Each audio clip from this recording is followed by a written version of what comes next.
Hello friends, this is Kanchan Singh. Welcome back to my channel maths with KS. आज से हम mensuration start करेंगे यानी एडवांस मैथ्स, और ये आई थिंक 13th क्लास होगी केवीएस पीआरटी की। तो चलिए स्टार्ट करते हैं। क्षेत्रमिति।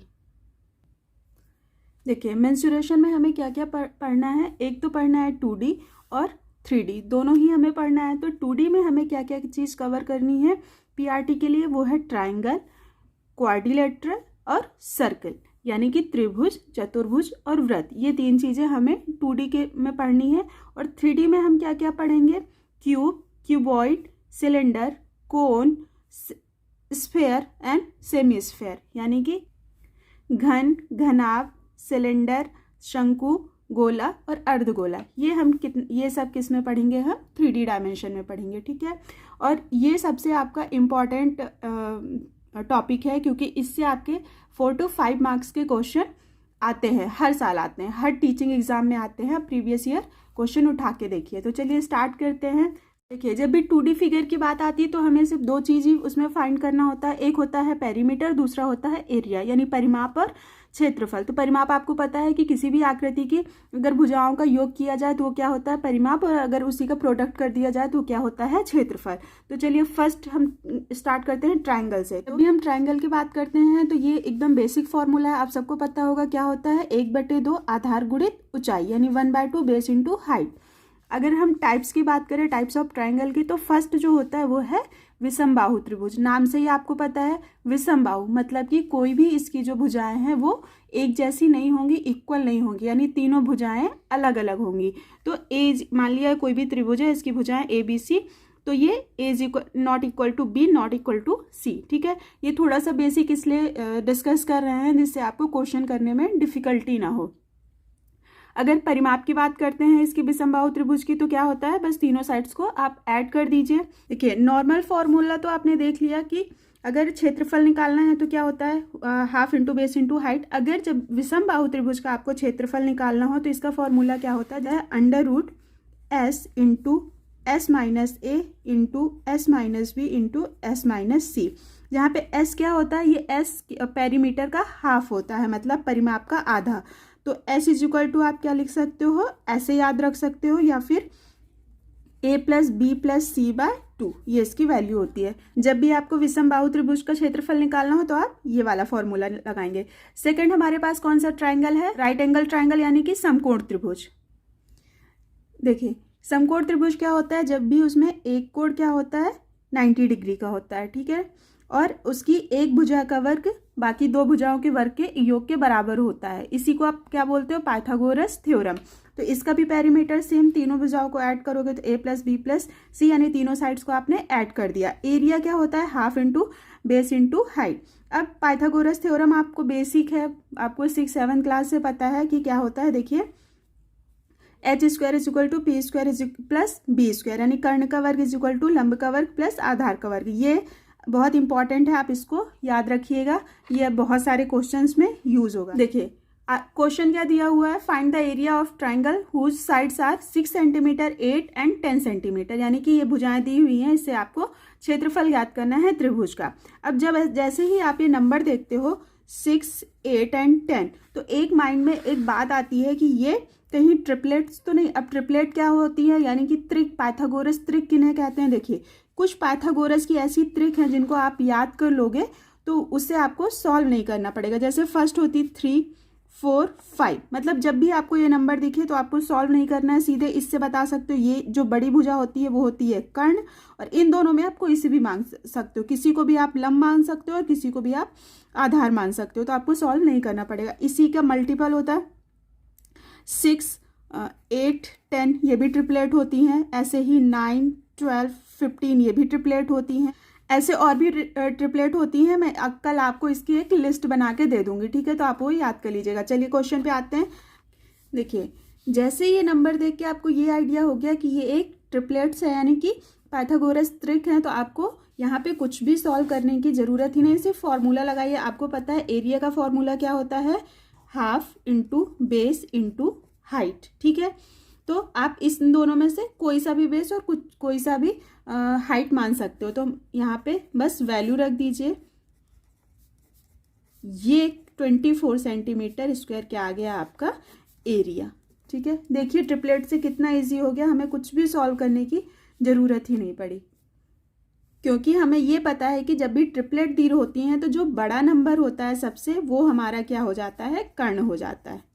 तो इसलिए हमें इसको सॉल्व ही सीधे डायरेक्ट हमें बी और एच की वैल्यू पता चल गई यहाँ से।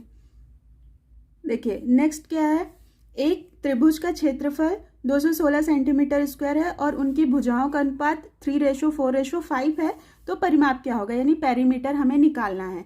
तो जब भी ऐसे दिया जाए क्वेश्चन, तो सपोज हमें क्या करना है, सबसे पहले हम मान लेते हैं कि हमारे पास भुजाओं का अनुपात क्या है, 3x 4x 5x। आपको ये नंबर देख के भी एक माइंड में आ रहा है कि ये कैसी है, ये है एक ट्रिपलेट, तो यानी इससे ये डिसाइड हो गया कि ये क्या है, हमारा कर्ण है। ठीक है, तो अब फॉर्मूला क्या होता है, 1/2 बेस इंटू हाइट होता है। तो मैंने क्या बोला कि बेस यानी आधार और लंब, इन दोनों में से आप किसी को भी मान सकते हो। तो आधार मान लिया 3x और हमने 4x क्या मान लिया, लंब, और हमें क्या दिया है, क्षेत्रफल क्या दिया है, 216। ठीक है, बस इसको सॉल्व कर लीजिए। 2 से अगर इसको हम डिवाइड करते हैं तो कितना आ जाएगा, या 2 1 जा 2 0 2 8 जा 16, फिर 3 से डिवाइड कर लीजिए तो कितना आ जाएगा, ये 36। तो x और x यहाँ से मल्टीप्लाई होके क्या बचा, x² इज इक्वल टू 36। तो x की वैल्यू क्या आ जाएगी यहाँ से, 6। x की वैल्यू आपको पता चल गई। अब आपको पता है कि परिमाप क्या होता है, पेरीमीटर क्या होता है, a + b + c, यानी कि 3x 4x 5x। तो ये टोटल कितना हुआ, 12x। तो 12 और 12x, x की आप वैल्यू रख दो, कितना आया, 6। तो आंसर कितना हो गया, 72 centimetre. This is the answer. तो देखा आपने, सिर्फ ट्रिपलेट से ही क्वेश्चन कितना इजी हो रहा है, बस अगर हमें समझ में आ जा रहा है और हमें कुछ ट्रिपलेट जो हैं याद हैं। तो चलिए नेक्स्ट देखते हैं। 2 ट्रायंगल और कौन से हैं, एक है समद्विबाहु त्रिभुज और एक है समबाहु त्रिभुज। जैसा नाम से ही पता चल रहा है समद्विबाहु त्रिभुज के कि इसकी 2 भुजाएं यानी 2 साइड्स कैसी होंगे, इक्वल होंगी, और अगर वो साइड्स इक्वल हैं तो उनके एंगल भी क्या होंगे, इक्वल होंगे। इसलिए जो समद्विबाहु त्रिभुज का परिमाप होता है वो क्या होता है, 2a + b, और इसका जो क्षेत्रफल होता है वो b/4 √4a² - b²। ये दोनों फॉर्मूले आप अच्छे से याद करना, समद्विबाहु और समबाहु, क्योंकि इन दोनों से ही क्वेश्चंस बनते हैं। और अगर हम हाइट की बात करें तो हाइट क्या होती है इसकी, यानी 1/2 √4a² - b², सिर्फ यहाँ पे हाफ हो जाता है। ठीक है, समबाहु त्रिभुज का देख लीजिए, आपको प्रॉपर्टी पता है, नाम से ही पता चल रहा है कि समबाहु यानी कि सारी जो साइड्स हैं वो क्या हैं, बराबर होती हैं, और जब सारी साइड्स इक्वल होती हैं तो एंगल भी क्या होते हैं, इक्वल, यानी कि 60 डिग्री के इसके 3 एंगल होते हैं। और इसका पेरीमीटर क्या होता है, 3a, और एरिया क्या होता है, √3/4a²। ठीक है, ये अच्छे से आप प्रॉपर्टी सारी याद कर लेना, जितनी भी बताई है मैंने। अब देखते हैं क्वेश्चन। देखिए क्वेश्चन क्या है हमारे पास, the area of equilateral triangle is 400 √3, find its perimeter. यानी कि हमारे पास क्या दिया हुआ है, एरिया दिया हुआ है और हमें परिमाप निकालना है। तो आपको पता है कि समबाहु त्रिभुज का परिमाप क्या होता है। देखिए समबाहु त्रिभुज का परिमाप क्या होता है, P = क्या होता है, 3a, मतलब हमें a पहले निकालना होगा। तो हमें क्या दिया हुआ है, एरिया दिया हुआ है। तो एरिया क्या होता है, एरिया = √3/4a²। एरिया कितना है, 400 √3, यहाँ पे वैल्यू रख दी है इसकी। ठीक है, फिर √3/4 एज इट इज़ लिख दिया। √3 से √3 कैंसिल हो जाएगा, और ये 4 यहाँ पे क्या आ जाएगा, मल्टीप्लाइड, तो 1600 = क्या आ गया, a²। तो a की वैल्यू कितनी आ जाएगी यहाँ से, 40। ठीक है, a की वैल्यू हमारे पास क्या आ गई, 40 सेंटीमीटर। ठीक है, अब परिमाप हमें क्या है, ये निकालना है, इसीलिए वैल्यू पुट कर देंगे बस, 3 × 40, तो कितना, 120 सेंटीमीटर पेरीमीटर आ गया। This is the answer. ठीक है, नेक्स्ट देखते हैं। नेक्स्ट में दिया हमें कि किसी त्रिभुज का क्षेत्रफल 1176 सेंटीमीटर स्क्वायर है, तो उसके आधार और ऊंचाई का क्या दिया हुआ है, अनुपात यानी रेशो दिया 3:4। तो उसकी हमें ऊंचाई याद करनी है। तो हमें क्या दिया हुआ था, त्रिभुज का क्षेत्रफल। तो त्रिभुज का क्षेत्रफल क्या होता है आप सबको पता है। त्रिभुज का क्षेत्रफल होता है area is equal to half into base into height. Area कितना दिया हुआ है 1176, ठीक है, is equal to half as it is. और बेस में क्या हमें रेशो दे रखा है, साइड्स तो दी नहीं है डायरेक्ट, तो इनको हम क्या बोल लेते हैं 3x और दूसरी साइड हो जाएगी 4x। अब इसको डिवाइड कर देते हैं 4 को, तो ये 2 टाइम जाएगा।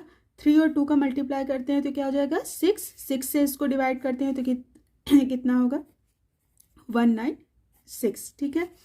तो 196 इज इक्वल टू क्या आ गया x और x स्क्वायर।